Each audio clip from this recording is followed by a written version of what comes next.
izleyicileriniz. Bak gördüğünüz 500 baş bu oyundu. 390 başta kuzu.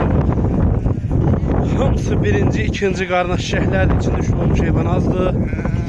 Heyvan, yaylaq qışlaq heyvan değil de Şamah yaylağında olur. Bak gördüğünüz belə balalar da var. Bu ailede 7 yaşında əksəriyyət. İçində də 30 dənə qoç var. Kom alan olsa razılaşıb vermək olar balalı boğazda. Boğazda da qalanlarda bir 100 baş qalıb, 110 baş qalıbdır.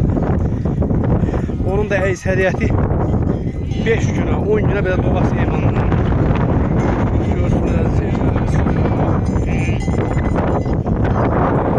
Bak belə birinci, ikinci qardaş. Kuzuları görsünüz də 23 gün içində kuzulardır. Bak belə. Buna heyvan büyüklər. Ardında günlərim 6'sı.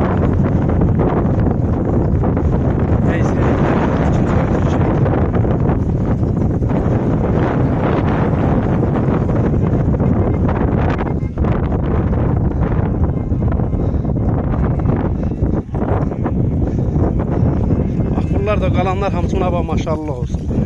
Bu boyda balası var. Bu kalanlar da hamısı da yetirir işte. Birinci, ikinci qarnına.